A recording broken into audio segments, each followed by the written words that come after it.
democratically chose two options. You gave me the option between Area 51, which is what we're doing today, and parallel or multiverse universes.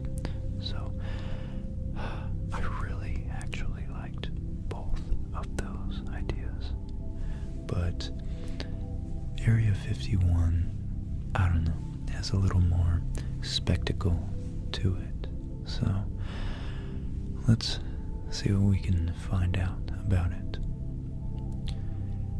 Now, at first, I actually thought, and I hope you like the keyboard sounds, when I went to search, that I didn't know that much about Area 51. And I don't particularly know much specifically about that, but I did realize that I've watched, really through Joe Rogan, having on Graham Hancock and all sorts of other fringe academics and reporters, Randall Carlson, Robert Buvall, John Anthony West. I don't know if he's talked to David Wilcock. This gentleman right here, with the fabulously timeless haircut. His haircut is, I don't think it's changed much since he was born. But you can't judge a book by its cover. And he's actually, that was actually kind of rude of me to judge him like that. He just owns that haircut so well. I wish I had the courage to do that. I listened to this guy have a conversation with, oh wait, it was here.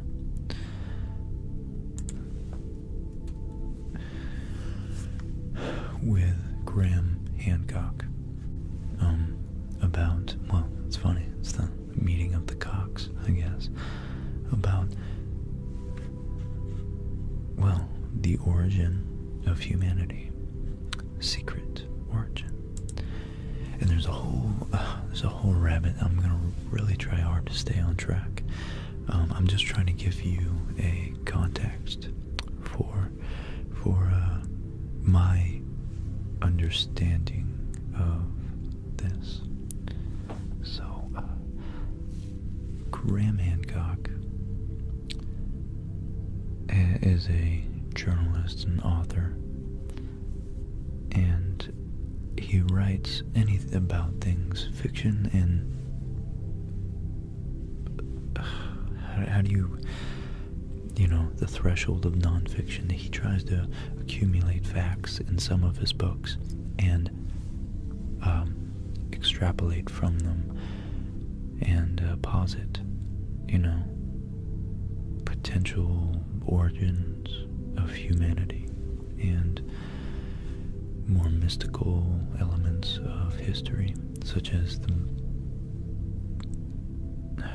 maybe the potential, the possibility of an advanced civilization that was on Earth 15, maybe even 30,000 years ago. So I think that's very, very, very interesting to me, especially when they have some evidence, such as Göbekli Tepe. And you know what?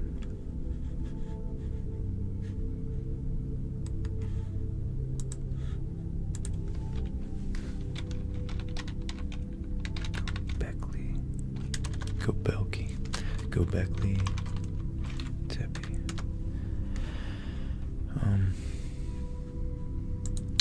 Look up some images for you guys.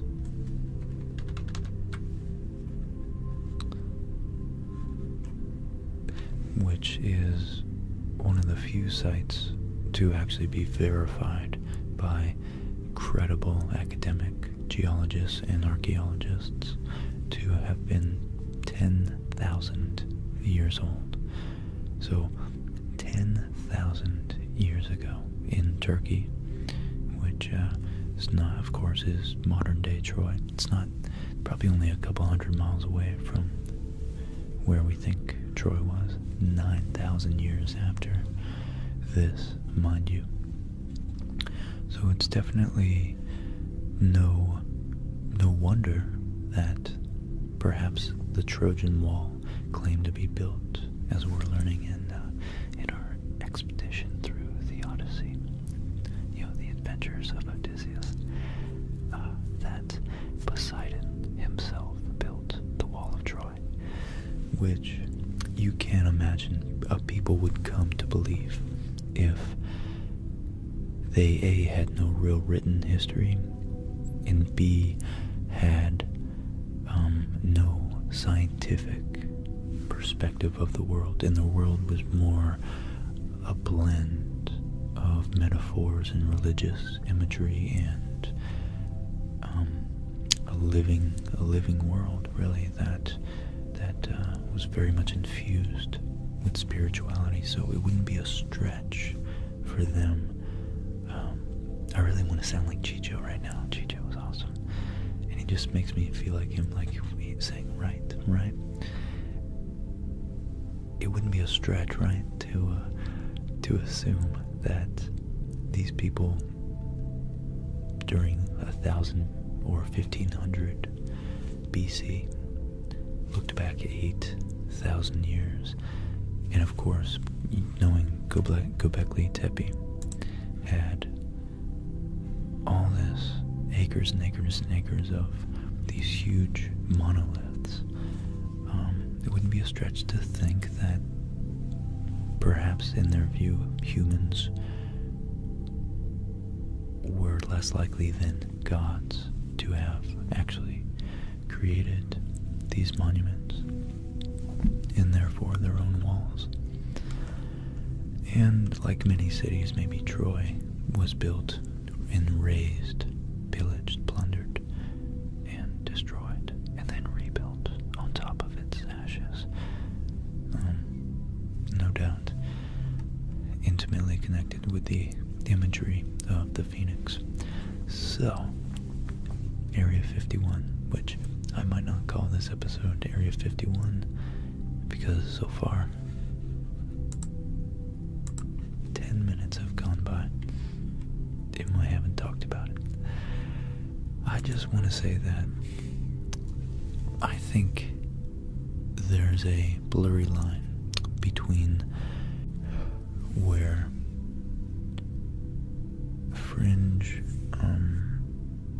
the word keeps escaping me. I want to say supposition, speculation. There we go, right? Speculation, right? And rigorous adherence to not speculating and just the facts on what we know. And I think science has its merit that it's very valuable to not overextend our certainty of knowledge. And there's so many realms, so many ways I can take this, but I think the great speculators who actually are as rigorous as one can be when speculating about such grandiose things as aliens and deep history, I think they're immensely valuable because they lead to more artistic, more religious, more spiritual, more philosophical, at a more articulated level, understanding of history and the world as we discover it. So I think it's always good to take into account and not be too certain that one area of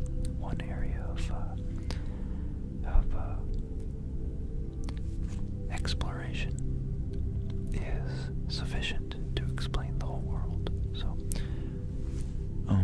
I just want to credit science and religion and rigorous, archaeology and fact-checking and logic, solid logic and mathematics with narratives and the human experience. And I don't think, I should be doing these, shouldn't I? I just don't think that one or the other has the final word yet. Wow, that was a doozy of an intro. And here I thought this would be a 30-minute episode.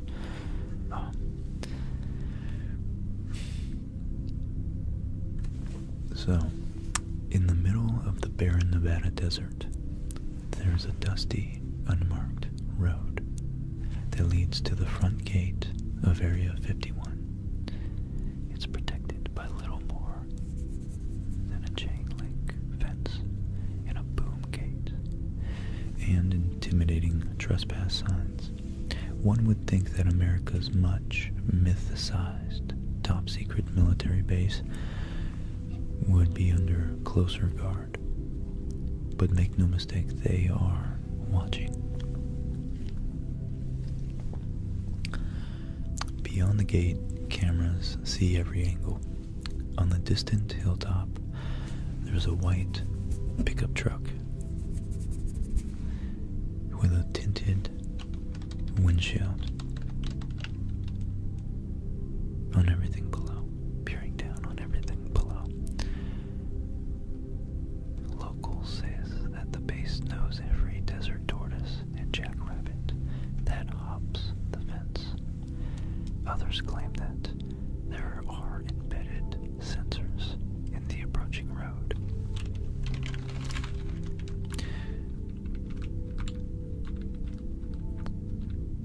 And of course, the fact that this speculation, I'm sure, does nothing but boost the aura of mystery behind this site. So what exactly goes on inside Area 51 is speculation. There are, of course, alien conspiracies that galactic visitors are tucked away somewhere inside. One of the more colorful rumors insists that the infamous 1947 Roswell crash was actually a Soviet aircraft piloted by mutated midgets, and the wreckage remains on the grounds of Area 51. That's quite a wild speculation, but I don't know, maybe I'm laughing because I'm secretly scared that it's true. Some even believe that the U.S. government filmed the 1969 moon landing in one of its hangars. For all the myths and legends, what's true is that Area 51 is a real and still very, very active military base. There may not be aliens or a moon landing movie set inside those fences, but something is going on, and only a select few are privy to what's happening further down that closely monitored, windswept Nevada road. And you know what? I have a little black book of secrets right here.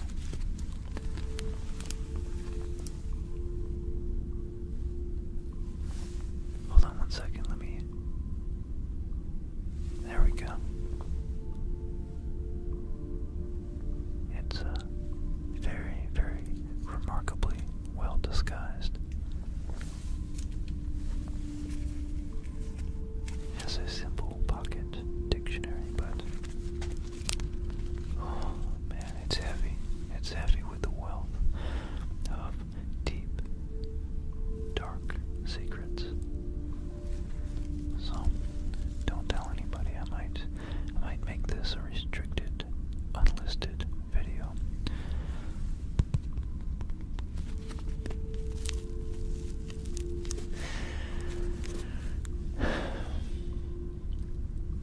the forbidden aspect.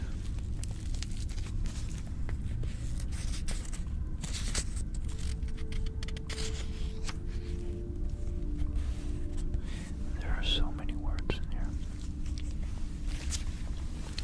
Here's an alias page, just in case someone asks me to open it up.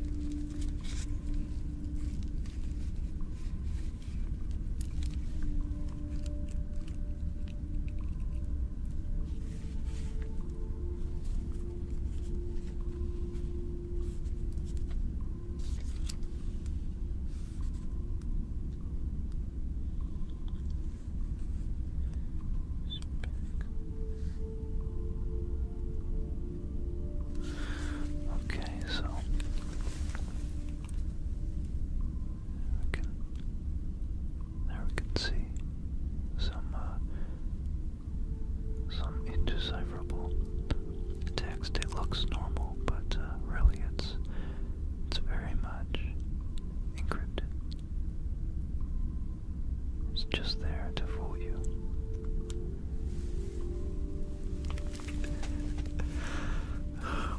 Oh boy, I'm having fun with this.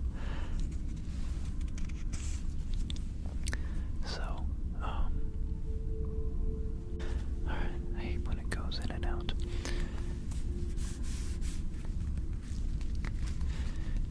So the forbidden aspect of Area 51 is what makes people want to know what's there,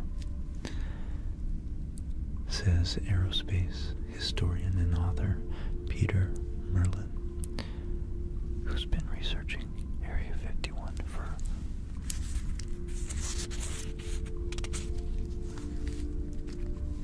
more than 3 decades. And sure, there's still a lot going on there. Okay, so I wanted to flesh out as much as I can in this one episode the both sides of a very practical,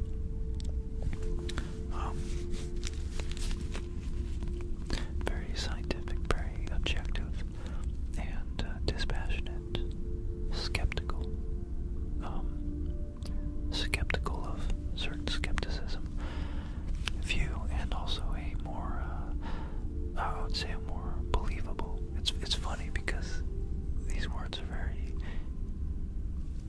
interchangeable from depending on the perspective. If you're one that sees all conspiracy as goofy, or one that sees everything as a conspiracy. So from the one side, what is skeptical, could be thinking that it's skeptical to believe in all these alien theories. But on the other side, if you're one who is a conspiratorially minded individual, you might view everything, you might be skeptical of the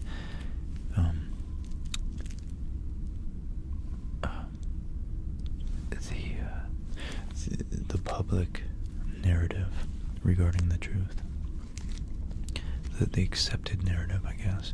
But anyways, I wanted to look at some of the evidence that Area 51 aliens are real. So, the wreckage says there are, so this is going to be a little biased because I personally, I've listened to Tom DeLonge from Blink-182, which, if you guys haven't heard about his departure from Blink-182, especially if you liked their music, you should go check out the Joe Rogan podcast with Tom DeLonge. And it is particularly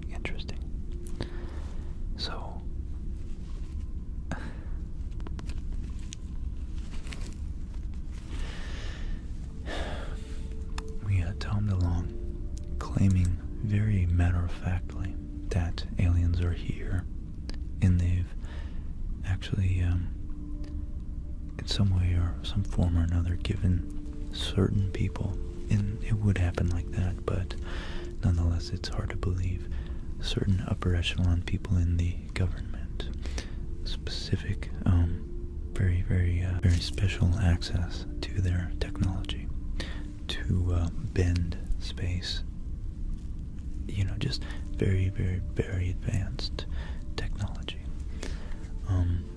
So yeah, we have guys like David Wilcock, who actually, it's funny enough, oddly enough, although from an outsider like me, Tom DeLonge and David Wilcock are very much in the same boat, and they should be friends, but they actually, I guess Tom DeLonge is so famous and so popular that David Wilcock hasn't had the invitation to speak with him about this, which David Wilcock's been studying this for years and like decades, and so it's a little, I think a little bit of resentment, jealousy that Tom DeLonge comes in and steals his spotlight as far as alien investigation goes. But yeah, so we had Tom DeLonge from Blink-182 in the last year saying that aliens are here. Number one, Area 51, out of the 10 evidences that prove Area 51 aliens are real. Number one is that it's situated in the middle of the deserts of Nevada. And people from nearby towns have reported sightings of strange lights. As per eyewitnesses, the lights do not look like they're... Let me zoom in a little bit. They do not look like they're coming from fighter jets or other earthly aviation units.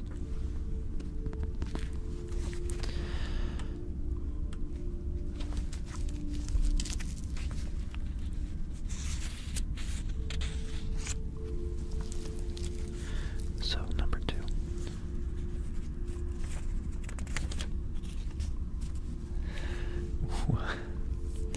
This book is so done. While there is no official confirmation, radars have detected objects that fly with supersonic speed over that area.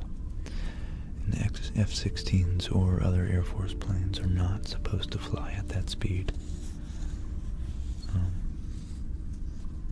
is what alien enthusiasts have to say. And here we have a picture of some very giant spheres, discs, saucers, if you will, that look like they might be hard to identify when they are flying as objects in the air. Number three, this autopsy video. This is a video, really. Wow, that's very... I guess I should have warned you guys before that, but I don't know. I was watching Mad Men the other day with Molly, and the first wife of Don Draper, the main character, put on a fat suit. She's, her name's, January Jones. Very attractive, very good actress. And I actually recognized her from the X-Men, but also from Last Man on Earth, which I love that show. And she is skinny as a toothpick. And the point of that is that her fat suit, I literally had to Google it to see if, because I couldn't believe that they would make her do something so unhealthy as gain that much weight for her role, you know. So, come to find out, it was a fat suit, and it was so well done you wouldn't know. You simply wouldn't know. Oh.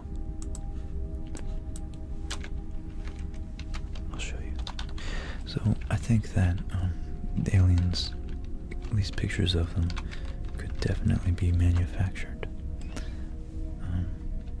Granted, I'm sure the technology is much, much better nowadays. Look. Yeah, look at this. So that's her in the fat suit. And it's just, I mean, these pictures don't necessarily do it justice. But she's relatively skinny. Not relatively, she's objectively skinny in real life. So that was her in season 1. That's what she normally looks like. And yeah, this was definitely a fat suit. It's just so realistic looking. I mean, where does the, maybe right there is where the fat suit ends, but still. So I think there's a lot more to prove. You got a lot more to prove than a simple picture.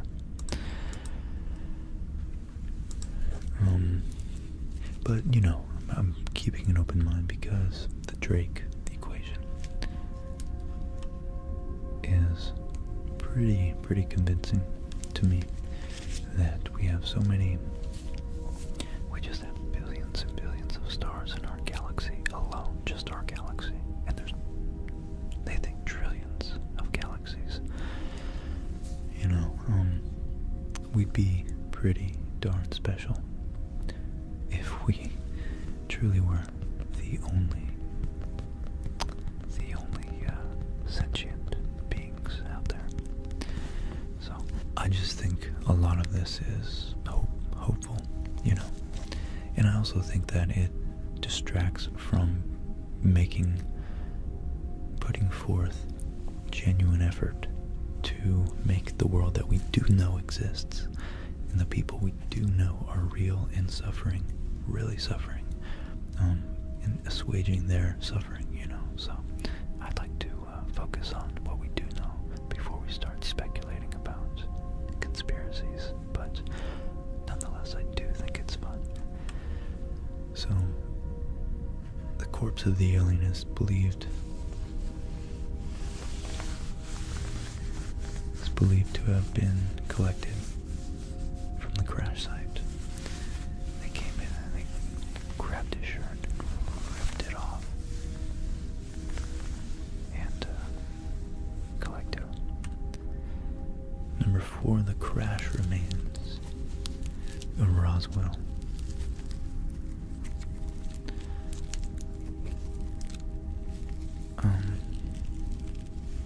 Of the Roswell incident were being secretly transported to Area 51 as the government wanted to study the technology that was used to make the aircraft. So, yeah. Number 5, which is more convincing, testimonies of ex-employees. Here we go, an ex-aerospace engineer, Boyd Bushman. So he's an engineer. He's not, that tells you that he's at least scientifically minded and is professionally trained to analyze a situation in terms of physics, mathematics, mechanics. But that doesn't mean his desire to jump to the conclusion that we are among aliens. It's a powerful desire. I think Carl Sagan wanted it too, but his famous dictum was extraordinary claims require extraordinary evidence. So this is a picture, an ex-aerospace engineer Boyd Bushman, who was deployed at Area 51 for a long period, has shared photos of a humanoid creatures that do not belong from this soil. In a statement, Bushman also confirmed that the staffs of Area 51 are a mixed bag of earthlings and extraterrestrial beings. Wow. Wow. Ex-physicist Bob Lazar, who was working, I think this guy is very particularly famous, very famous, who was working at Area 51. He had been deployed at the project of reverse engineering the alien aircrafts, which are captured and taken to the ground, to the underground vault of Area 51. And Lazar had to break his oath of keeping silence, keeping secrets of Area 51 concealed in his mind, and revealed strange facts. So, I mean, yeah, I guess it's hard to get to all the facts.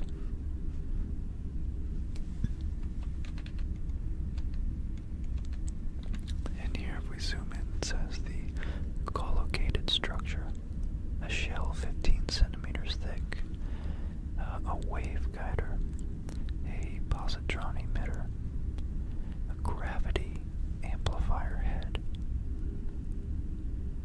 a seat. That's what it says, a seat. So it's just a weird juxtaposition, I guess. All forms inside are smoothed for electronic charge retention. That's interesting. Maximum angle of lens effect.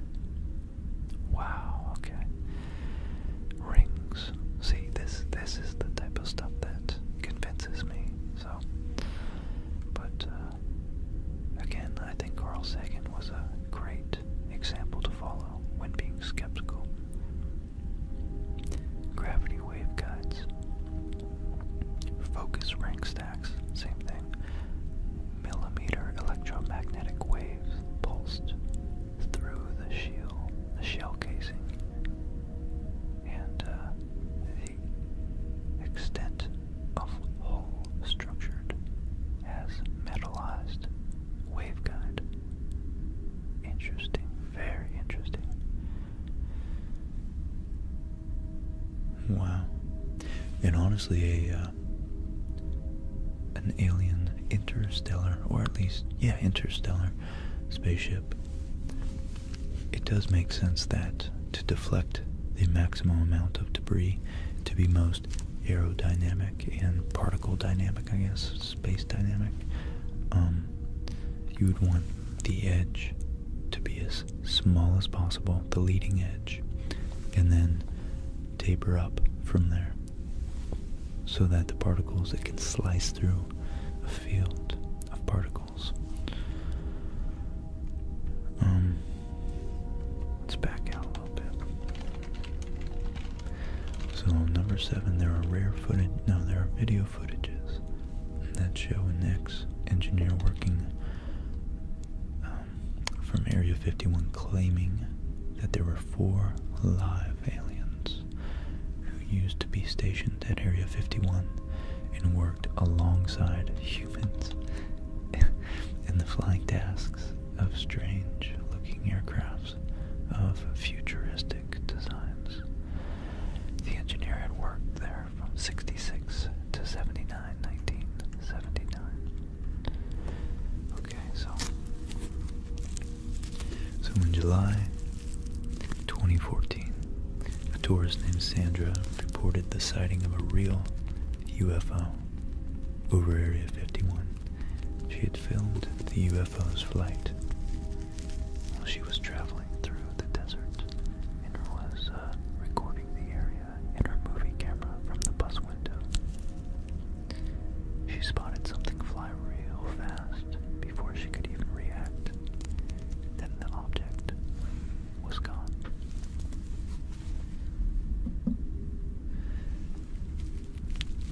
reviewing the film she had taped, she could realize that what it seemed to be a flying bird was an alien UFO in reality.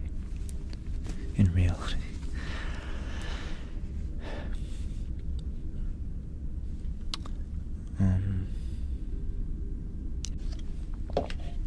There are many conspiracy theories regarding the kind of work that is carried out.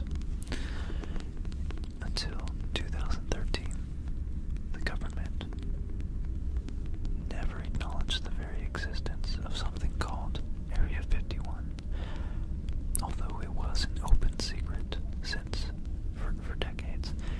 Yeah, I don't think a native English speaker wrote this article.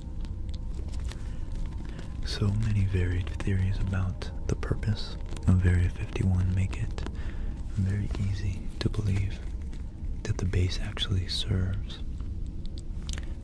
the aliens, or is used for alien-related projects. And that's a pretty cool picture right there of Area 51. Now this last one conflicts, just blatantly conflicts with the other article I'm going to go back to. Trespassers are supposed to be shot with heavy weapons without any warning. Such high security gives a notion that it has to be the aliens who the government is trying to cover up. But in reality, we are far from a global community. We're global in the sense that we do interact, but we don't even trust our own government. How do you think the government trusts other governments? So of course, the security can be attributed to fear of foreign spies and foreign intelligence gathering. So I'm not convinced yet. So the beginning of Area 51 is directly related to get into the history of it. It's directly related to the development of the U-2 reconnaissance aircraft.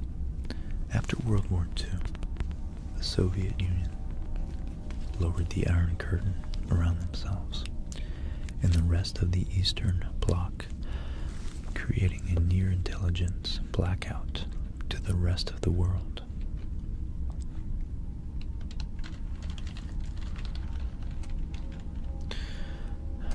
Oh, it's a curtain. I was thinking of the metaphor as a wall. So if you lower it, that means you're open, but it's a curtain, so lowering it means you're closed to the rest of the world. So the Iron Curtain, the notional barrier separating the former Soviet bloc. Okay. And just so we know, so we're clear. Wow, look at that. Here's a good picture. And maybe this one's better. Okay. The route of the Iron Curtain Trail. So it's just east of Finland. It's on the eastern side of the Baltic Sea. So Estonia, Latvia, Lithuania, Poland, East Germany, the Czech Republic, Slovakia, Hungary, Romania, Bulgaria, and they were all on the within the Iron Curtain.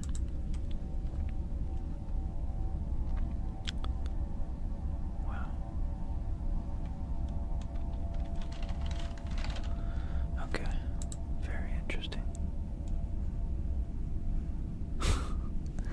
Is that? I wonder if that's a joke. Oh, bro. Wow.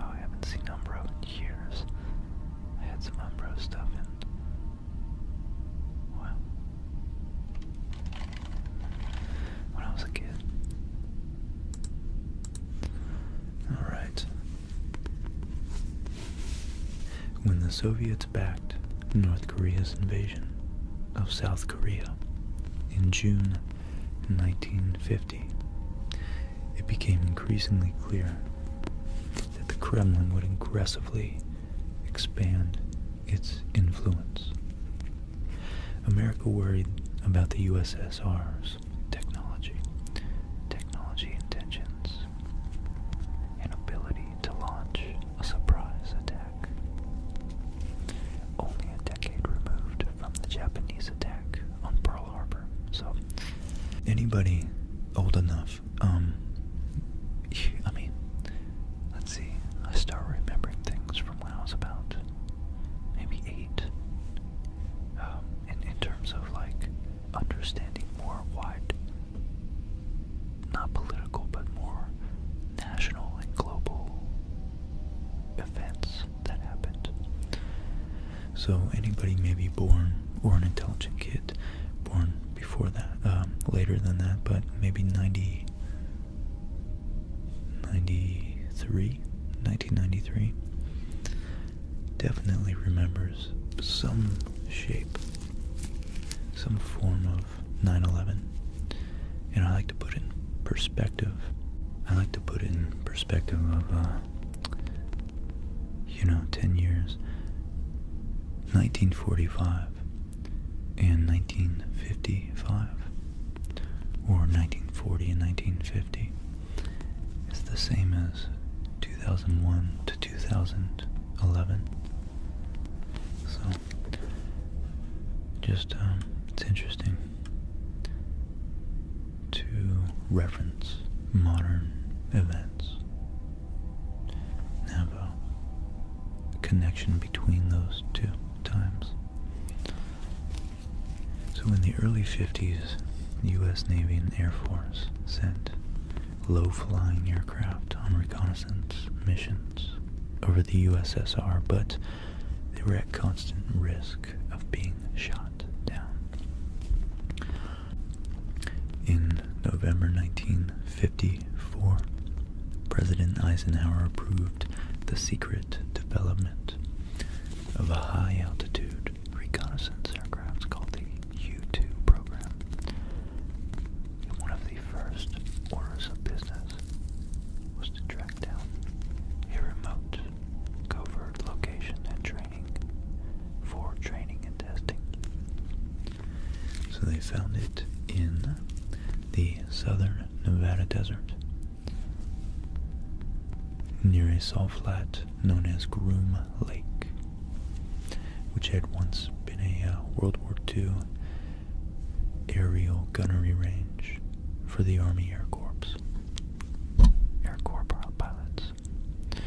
Known by its map designation as Area 51, this middle-of-nowhere site became a top secret military base to convince workers to come. Kelly Johnson, one of the leading engineers there of the U-2 project, gave it a more enticing name: Paradise Ranch. And here we have a nice little,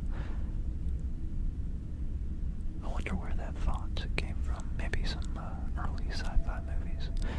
But we have a nice cool little road sign. It says Extra-terrestrial Highway, I think, with a bunch of stickers on it. So, making a myth, the U-2 testing began in July 1955, and immediately reports came flooding in about UFO sightings, unidentified flying objects. If you read the details of a 1992 CIA report that was declassified with redactions in 1998 and then released nearly in full in 2013, it's easy to see why. Many of these sightings were observed by commercial airline pilots who had never seen an aircraft fly at such high altitudes. whereas today's airliners can soar as high as 45,000 feet, which is 9 miles, I think, almost 9 miles. Or in the mid-1950s, airlines flew only at about 10 to 20,000 feet. Known military aircraft, which is probably why a lot of the jets, modern jets, get much better fuel efficiency, because they're encountering less air resistance. I think maybe they're tapping into more powerful upper altitude climate, or not climate, but atmospheric currents, wind currents.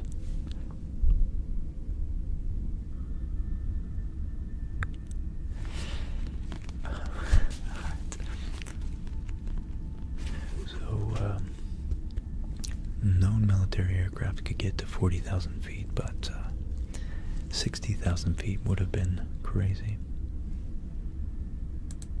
So, naturally, it says, Air Force officials knew the majority of these sightings were U-2 tests.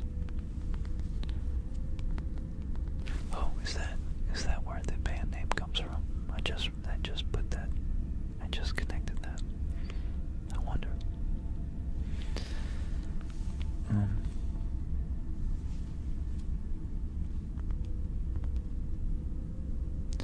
But they were not allowed to reveal these details to public. So natural phenomenon or high altitude weather research became the go-to explanation.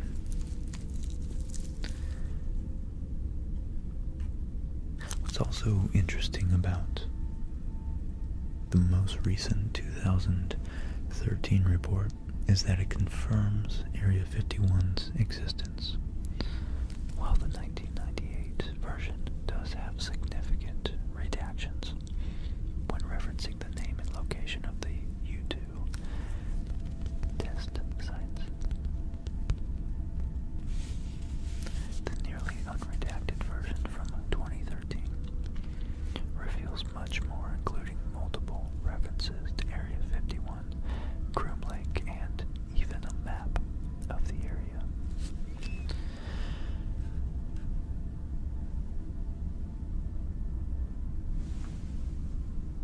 But U-2 operations halted in the late 50s and were replaced by more recent, more technologically advanced military aircrafts.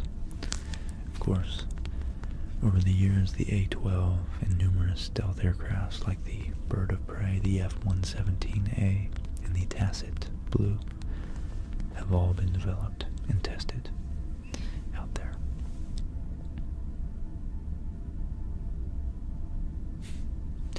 More declassified documents reveal Area 51's role in the Project Half Donut, a 1970s attempt to study covertly obtained Soviet MiGs.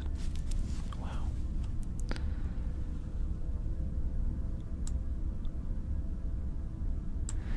And someone's quoted as saying, I'll read that later, I guess.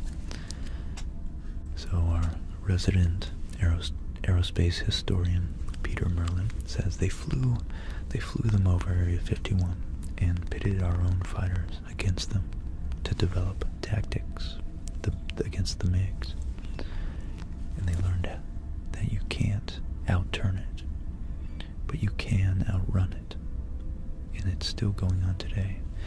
So instead of MiG-17s and 21s, there's MiG-29s and Su-27s. The fights are ongoing. In September 2017, an Air Force Lieutenant Colonel was killed under mysterious circumstances when his plane crashed in Nevada and the Pentagon would not immediately ID the aircraft. It seems he was most likely flying a foreign jet obtained by the United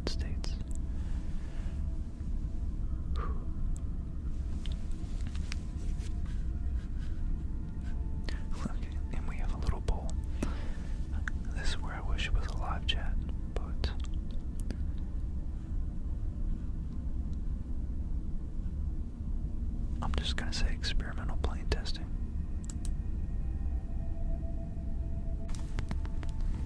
And look at that, it's 41% only think it's not aliens. Still a roughly even ratio though, 60-40.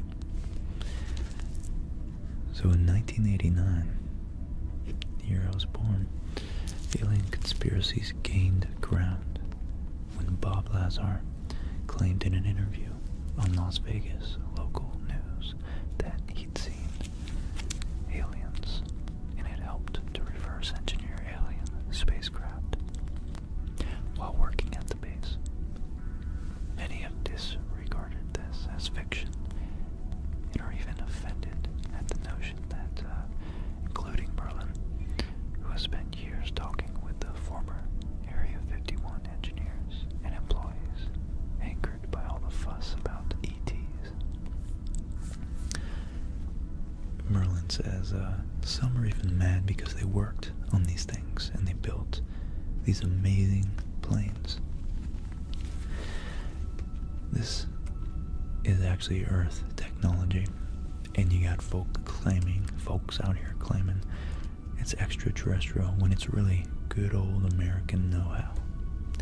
That's quite the quote. That's the one I was going to read. So here's a good. So we have the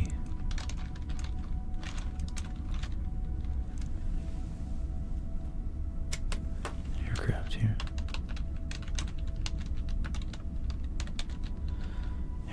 The aircraft base. Sorry, I was busy unplugging my keyboard so I could type on it. Yeah, we can see, runways, base facilities. Not really sure what this is. But mountains just run off from the rains. I was working at the Yuma Proving Grounds last, I think, two years ago. And, it's pretty secretive. It's definitely pretty secretive out there. So today, it's very much in use. According to Google Earth, new construction and expansions are continually happening. On most early mornings.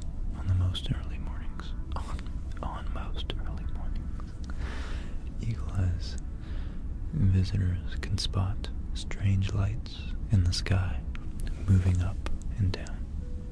No, it's not a UFO. It's actually the semi-secret contract commuter airline using the call sign Janet that transports workers from Las Vegas's McCarran Airport to the base. As for what's happening these days in America's most secretive military base, few know for sure. Merlin has some educated guess, including improved stealth technology, advanced weapons, electronic warfare systems, and in particular, unmanned aerial vehicles. Very, very cool. Otherwise called drones.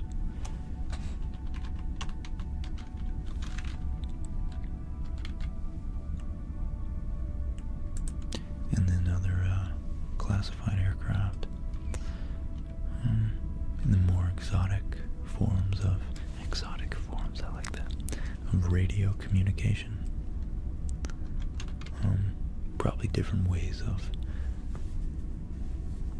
encrypting it and sending and receiving it covertly, and directed energy weapons such as different forms of focused lasers. That's probably what's that called? A redundancy.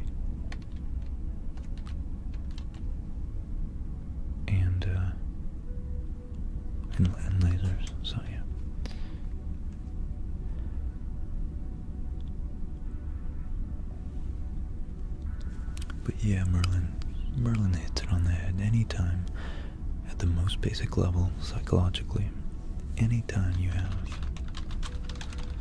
something secret or forbidden, it's human nature. You want to find out what it is. And what a better way to end this episode with that little quote. I like that. I would like that, wouldn't I? So, well guys, I was going to read some of the Wikipedia article, but that article was pretty sufficient, and I have to get going to my job. Top secret. I can't be late. They locked down the facility at a certain time. And, I must go. I must depart.